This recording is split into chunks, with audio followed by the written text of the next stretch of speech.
Good afternoon. Before I get into what the president's going to continue to do to advance the tech week that we started, I wanted to shine a spotlight on two of the president's biggest legislative priorities right now: tax reform and repeal and replace of Obamacare. By the end of the day, both the Vice President and the Speaker of the House will have both delivered remarks at the National Association of Manufacturers about why it's so critical that we come together and quickly deliver significant tax reform to the American people. Simplifying and updating our overly complicated tax system is one of the most impactful ways that we can create jobs and strengthen our economy. And I think that's something that everyone in this town can probably agree upon. There's also major agreement between the Trump administration and Republicans in Congress on what any significant tax reform package must include. And frankly, I saw some of the Democrats earlier today, and I think there are some that share those general philosophies as well. We want to make it easier for companies to sell American goods abroad and turn that success into jobs here at home. I think we all recognize that what I think every American also agrees with, which is that we need to simplify our tax code. Depending on the estimates you look at, taxpayers and businesses spend anywhere between 6 billion to almost 9 billion hours complying with the IRS's requirements. Those are frankly billions of hours that they're not building things, growing businesses, buying goods and services from other American businesses, spending time with their families, pursuing a personal hobby, and we must reduce that unnecessary burden in terms of both the burden and the time. Perhaps most importantly, we also agree that we need to get this done sooner rather than later. That's why we're working hand in hand with House and Senate leadership and hosting regular listening sessions with outside stakeholders like the one that's being conducted currently in the Roosevelt Room here at the White House with trade associations from the tech industry to iron out details and get their input on what needs to happen. We're also committed to seeing the repeal and replace of Obamacare through Congress. Obviously, the Senate is where the action is right now. This week is the deadline for insurers to commit to selling plans on the Obamacare exchange during the upcoming enrollment period. And unfortunately, we're continuing to see signs of its complete failure as data from more and more states comes in. Last Friday, the New Mexico Health Connections, one of only 5 remaining of the 23 co-ops nationwide that was created by Obamacare, proposed hiking its rates by nearly 80%. And just today in Iowa, where the president will be traveling tomorrow, the only insurer left in the Obamacare exchange proposed a 43% rate hike for next year. With almost every day that passes, another insurer either leaves the market or raises its rates by double digits. The American people can't afford to front the bill for this failed law any single day longer. It's time to repeal and replace Obamacare, as Republicans have promised for a while. Looking ahead this week, Tech Week, as I mentioned at the front, continues following on a very productive set of meetings and working groups with some of the country's biggest CEOs yesterday. The president will visit Cedar Rapids, Iowa tomorrow, where he'll see firsthand the transformative power of technological innovations in agriculture at Kirkwood Community College. Kirkwood's agriculture science program is a national leader and widely recognized as a center for innovation in the ag sector. And on Thursday, we're bringing 2 emerging technologies to the White House that have the potential to revolutionize our economy: drones and universal broadband. The president will see demonstrations of how these technologies will contribute to the 21st century economy and how the government can ensure that their safe adoption leads to the best possible outcomes for the American worker and American businesses. With that, let's have some questions. Katie. Thanks, Sean. My first question is, does the administration have anything to say to China about the death of Otto Warmbier? Well, I think the president has spoken very clearly about how he, the First Lady, and our country feels about the loss of this American. And obviously, when you look at how he was handled, it's something that we will continue to apply economic and political pressure and try to continue to work with our allies. We've had, I think, positive movement on China over the past 5 months of this administration, and we'll continue to work with them and others to put the appropriate pressure on North Korea to change this behavior and this regime. Steve. John, just following up on the president's meeting with the Ukraine president, would the president like to see Russia get out of eastern Ukraine, and does he see Moscow as the aggressor in this conflict? I think we've been clear that, yeah, I mean, obviously, that's part of the reason that there are sanctions, is because until they are out of eastern Ukraine, we're going to continue to have sanctions on Russia, and we believe that is Ukraine's part of Ukraine, and so therefore, until those sanctions will remain, it was something that obviously came up to discussion with the president today. We'll continue to advocate for that. And does the president support the Senate sanctions that are now going to move to the House? I think we're going to wait and see what happens in the House before we weigh in on that package. It's not just the package. I think there's some other areas of that package that we need to work with the House and Senate on if it comes back to, depending on how it's handled in the House, that we have to address. But as is usually the case, we won't have a statement of administrative policy until it advances through the House. Jessica? Thank you, Sean. On the DPRK, can you talk about what the U.S. is willing to do in retaliation for Otto Warmberg's death with respect to sanctions of the United Nations or whatever? And secondly, with the U.S.-China security and defense dialogues beginning tomorrow, and it's already been stated that the North Korea issue is going to be at the top of the agenda, do you anticipate walking away from tomorrow's dialogue with any kind of tangible results on North Korea? We have been very forceful in our political and economic pressure that has been applied in North Korea. I think we will continue to apply that, and as I mentioned earlier, obviously China has played and can continue to play a greater role in helping to resolve this situation, and we will continue to hopefully build on the relationship and the dialogue that we've had with China. I think there have been some positive steps that they've taken both at the UN and economically to help strengthen the case against North Korea, but I'm not going to get ahead of where we may or may not go, and obviously we hope that those discussions with China are productive and continue to move us forward. Gabby? Thanks, Sean. There were some reports out that President Trump told members of that tech meeting yesterday that the Senate healthcare bill needed to have more heart. Can you shed some light on what it is he's not pleased with in the legislation that's being drafted? And can you also tell us why he would feel that way after holding a press conference in the Rose Garden supporting the House's version of the healthcare bill? I mean, the president clearly wants a bill that has heart in it. He believes that health care is something that is near and dear to so many families and individuals. He made it clear from the beginning that that was one of his priorities, and as the Senate works its way through this bill, as the House did, any ideas are welcome to strengthen it, to make it more affordable, more accessible, and deliver the care that it needs. But this is an area that the president believes passionately about. He cares. He understands the role that healthcare plays in so many people's lives and their families. And he wants to make sure that we do everything we can to provide the best option for him as Obamacare continues to fail. And is there a specific part of this bill, though, that leads him to believe that the Senate is doing something? I'm not, again, this is an ongoing discussion with Senate leaders and individual senators that he's had. You know that we've brought a lot of those individuals to the White House, and there's been staff level meetings as well, Secretary Price and others. So I'm not going to get into the private discussions that have occurred, but I will just say that the more that we can do to produce a bill as it works its way through the process that achieves the president's goals, I think that's something that we can all agree on. John? Thanks, Sean. Two. The first one's domestic. There's a special election occurring today in Georgia. Is this election, from the White House's point of view, a referendum on the president in any way? Look, I've said before I'm not going to comment on the political nature of an ongoing race. That being said, I think if you look historically, special elections generally don't foretell the outcome of races multiple years down the road.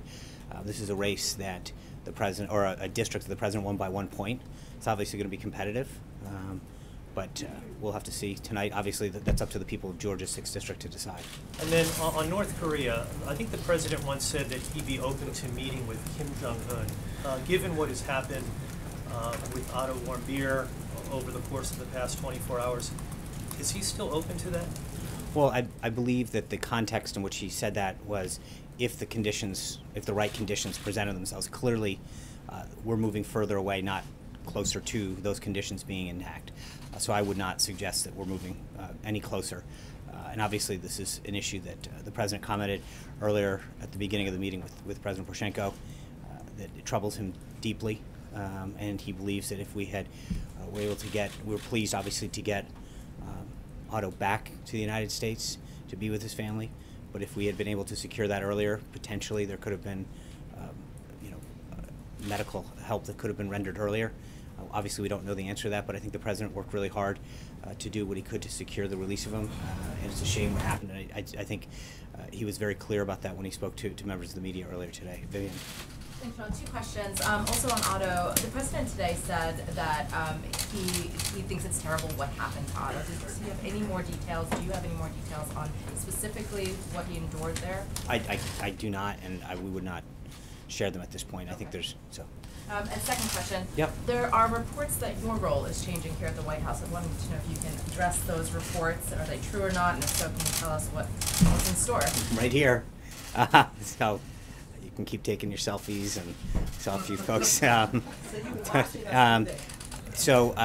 But look, it's no secret we've had a couple vacancies, including our communications director that's gone for a while. We've been seeking input from individuals as far as ideas that they have. We've been meeting with potential people that may be of service to this administration. I don't think that should come as any surprise, but we're always looking for ways to do a better job of articulating the president's message and his agenda, and we'll continue to have those discussions internally. When we have an announcement of a personnel nature, we'll let you know if that's a good deal. I'm going to go to Dave Price of WHO in Iowa in light of tomorrow's visit. Thanks, Sean. You already mentioned the president's coming. We understand that our longtime governor and now ambassador to China, Terry Branstad, will be there with him.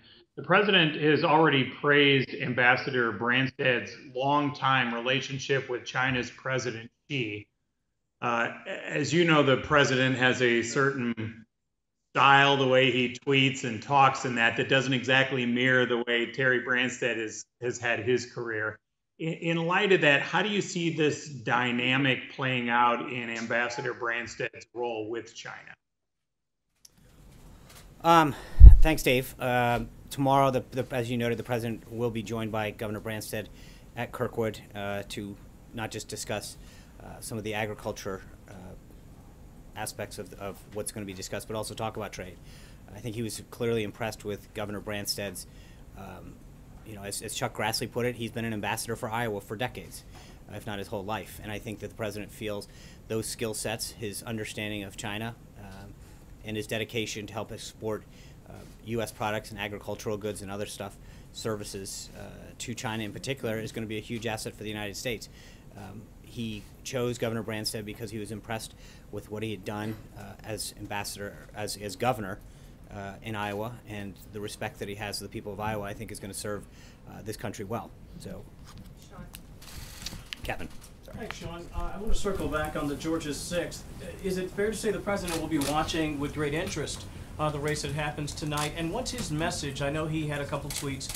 What's his message to the people of the Peach State as they consider the direction for that particular district? And if I could follow up. Okay, so just so we're clear, I'm not going to comment on political races. That being said, as I've noted before, it's no surprise that the president is going to support Republicans up and down the ticket, especially to maintain our majorities in the House and the Senate as we move forward. So obviously, as you've noted, he has tweeted about that. He believes that there's a clear and stark choice, but I'll leave it at that. Let me ask you about the communication shop here. I know that you're probably wearing more than one hat at the moment, and yet there's been a great deal of unrest, certainly in this room and perhaps in other spaces, about a lack of press briefings, a lack of communication with you directly outside of, say, the office. I just wanted to know if you would sort of unpack the idea behind fewer on-camera briefings, just to sort of help make sense of what's going on. Sure. I mean, what I will tell you is I've said it, look, I've multiple times prior to actually taking the job in December and January, explained that, we're going to do what we can to communicate our message. We have a tremendous respect for the First Amendment, your ability to do your job and report and seek out ideas. And then we're going to work with you. I think the briefing is one aspect of what we do. We're here really early in the morning and really late at night, available to all of your questions, whether it's email or in person. This is one avenue to do that. We've, as you've noted, opened up Skype questions to bring more people into the briefing room. But we have done multiple more opportunities for people to interact with the president, according to several folks that have been here for several administrations. We've looked at a lot of data that suggests that when you look at the number of availabilities and interviews that the president's given, it's pretty significant compared to past administrations. So I think that while you guys will always advocate for greater transparency and more access, I think that we have done a very good job of not just providing opportunities here at a daily briefing, but also making ourselves available as a staff, almost 24 hours a day when it comes down to it. And I think you look at the steps that we've taken to give access to reporters, and I do think it's pretty significant. I understand you'll always have issues, you'll always want more, and that's fair. I mean, that's your right. That's what a lot of the press is there to advocate for. You have an association that does that as well. And I think that you'll continue to fight for it. We'll continue to do our job, and hopefully, but I do believe that if you look at it holistically, you'll see that we have a staff that's very accommodating, tries to get to and responsive to your questions. Sean,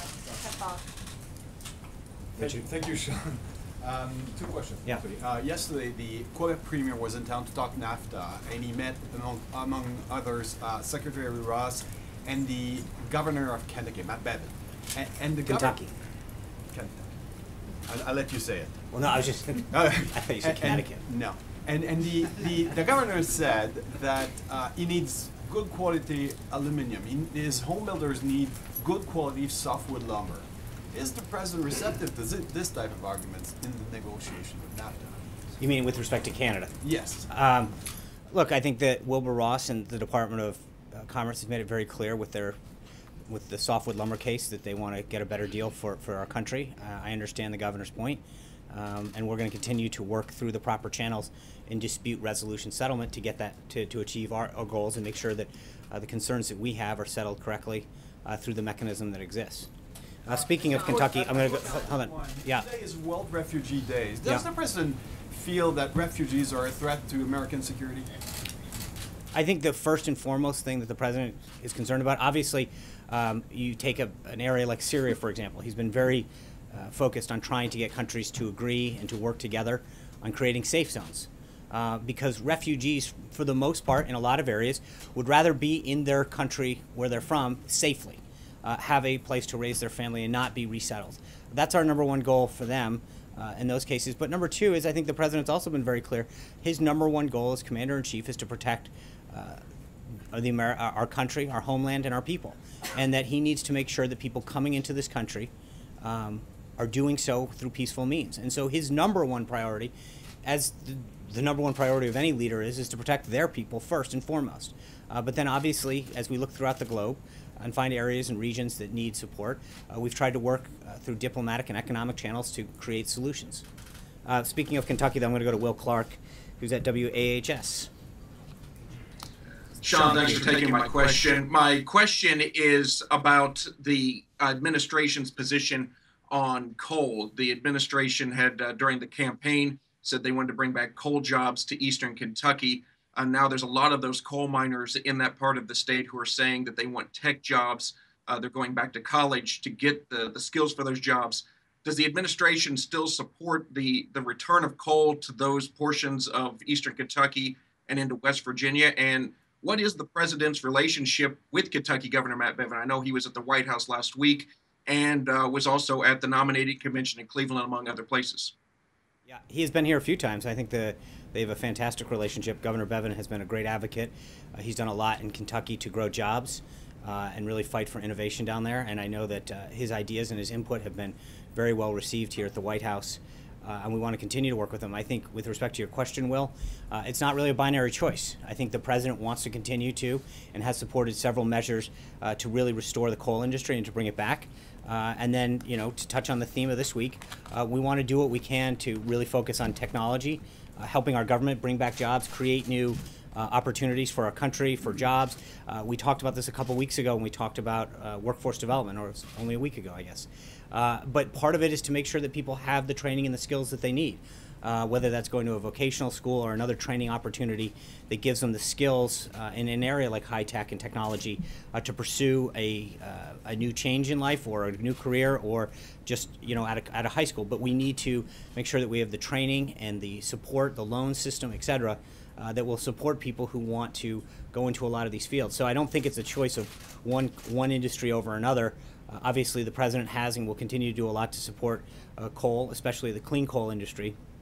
and at the same time, make sure that we have opportunities to give the workforce of the next century, or the Americans, the skill set to compete, and that's something that Secretary Acosta spoke from this podium on extensively last week. Thank you, Sean. Has the president seen a draft of the Senate healthcare bill? I don't know that. I know that there was some chatter today. I know the president has been on the phone extensively with the leader and with key senators, so I don't know if he's seen the legislation or not, but I know that they've been working extremely hard, and the president has been giving his input and his ideas, feedback to them, and he's very excited about where this thing is headed. Do you know if anyone on the staff has seen a draft of the bill? I don't. I know that they are up there working hand in glove with them, so to the extent that it's, I don't even know, where we are in terms of a final plan. I know that the staff has been working very closely with the leader staff, with Senate Finance and others. I don't want to get ahead of an announcement on Senator McConnell saying when that final product is done. So I will refer you back to him. Jennifer. I think it's a kind of two questions, if that's okay. Of course. So the first one is just in the last few minutes, Gary Cohn spoke at a meeting and kind of laid out a September timeline for a bill on tax reform to actually get to the floor of Congress. Is that realistic as far as timelines go? We've heard a lot of different things that keep getting pushed back. We still we haven't gotten to a final vote on health care, let alone, all the other things that have been talked about. Do you think that that's actually going to be a realistic timeline? I think we're working really hard. I think you saw the Speaker and the Vice President, as I mentioned at the top, both talk about this.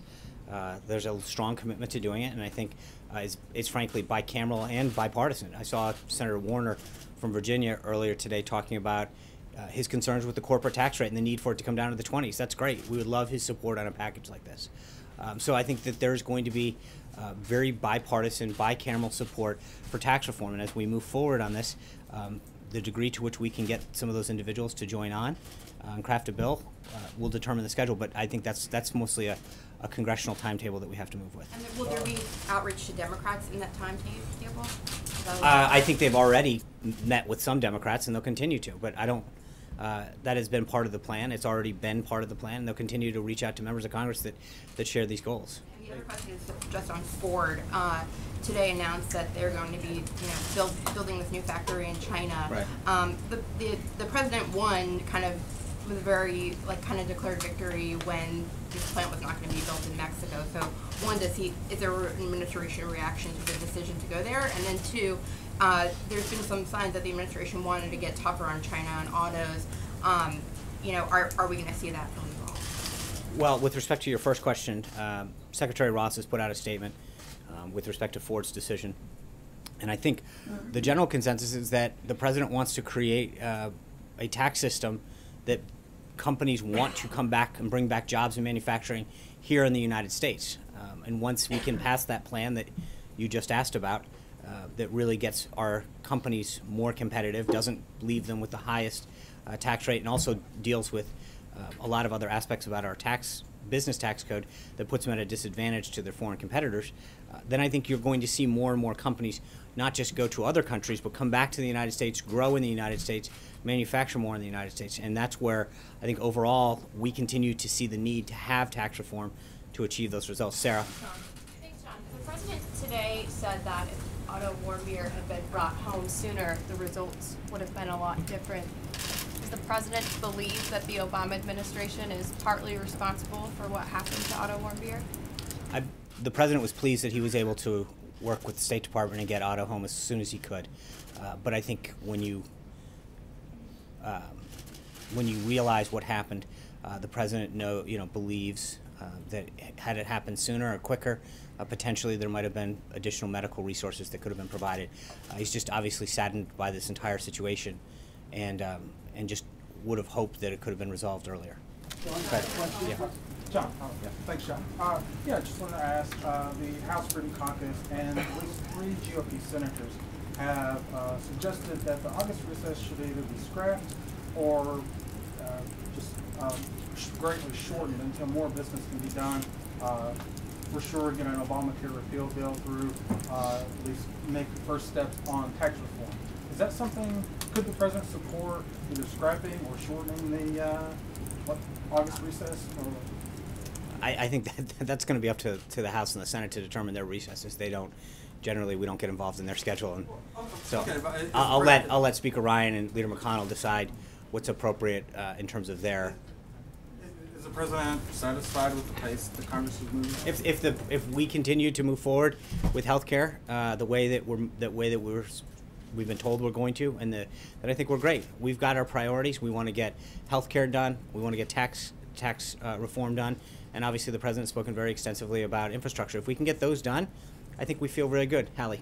Can you get those done by August? I'm sorry. How can you get those done by August? We'll go as quick as Congress wants. It's a little out of our hands, but as soon as Congress can do it, we'll do what we can. You saw when the House had its bill up, the president worked feverishly to make sure that he did everything he could to get it over the finish line. I think we'll do the same for all of those other scenarios as well. Hallie. Sean, I have one on North Korea, but I'd like to follow up on health care there. Yep. You were around when Republicans were criticizing Democrats back in the day of Obamacare for it being, as you put it fairly recently, jammed down people's throats. You said it was rushed, it was secretive, that was the criticism. So how is what's happening now with this bill getting crafted, frankly, behind closed doors, any different from what Republicans criticized Democrats for doing? I think we wanted to be part of the process back then. If you look at what you look at what Senator Schumer said both in February to a MoveOn.org call, where he said that no Democrats going to go near this, and what he said in a letter in May 9th, that he said that no Democrats would be part of an effort that would repeal Obamacare. So they have chosen to not make themselves part of this process.